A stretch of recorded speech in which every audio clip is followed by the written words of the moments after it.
قناتنا Sağ olun, teşekkür ederim. شلون محمد Sağ olun.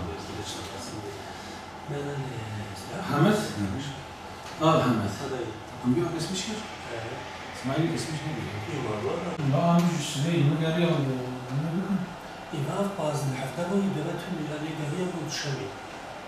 الكاوي برا الكاتي شهر عنده بالسنة وشهر تشويش بيبقى وساعات بيشراتات بيشراتات وشهر في الدير باش وانا تجار قراح حفصون السيتا نحس وفيش دون كلام الفتي وفيش عين الفتي الكلام شلون نحسون في Sayın Bakan'ın dün açıklama yapmasıyla işte gübrede desteklemeyi 4 liradan 8 liraya çıkarılması, yani %100'e çıkarılması olumlu bir gelişmedir, sevindirici bir gelişmedir çiftçimiz için, ama yeterli değildir. Geçen gübrede yaptığı gibi biz gene de söylüyoruz. Çiftçiler Dernek Başkanı olarak, çiftçilerin temsilcisi olarak gerçekten gübreye ve mazota vergi indirimine gidilmesini istiyoruz.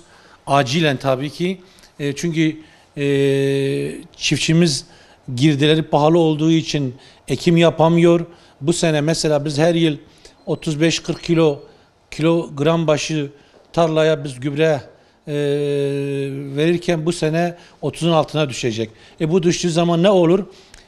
Üretimde kayıp olur, ülke ekonomisinde kayıp olur ve çiftçimizin artık gücü yetmediği için, cebinde para olmadığı için, girdiler pahalandığı için kurtaramıyor.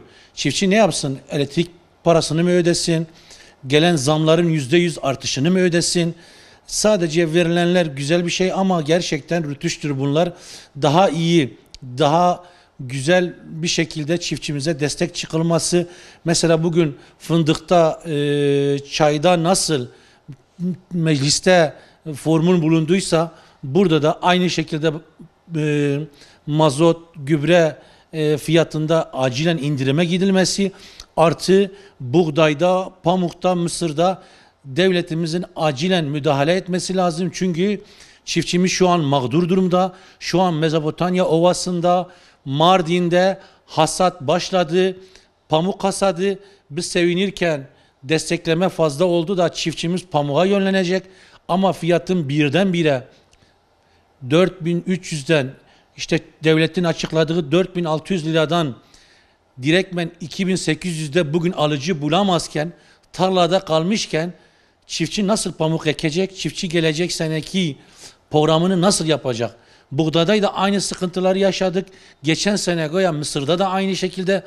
Şu an bölgemizin de mısır hasatı başladı ve şu an fiyat ilk etapta 1250 lirayken şu an 800-810 liradan fiyat alıcı buluyor.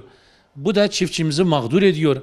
Buna direktmen Tarım Bakanlığı'nın acilen müdahale etmesi lazım. Gübreye desteklemesinde %100 artışı olumlu buluyoruz. Bunu mazotta da yapılmasını istiyoruz. Dediğim gibi çiftçi için mazot çok önemlidir. Mazot olmadan çiftçi tarlasını süremez.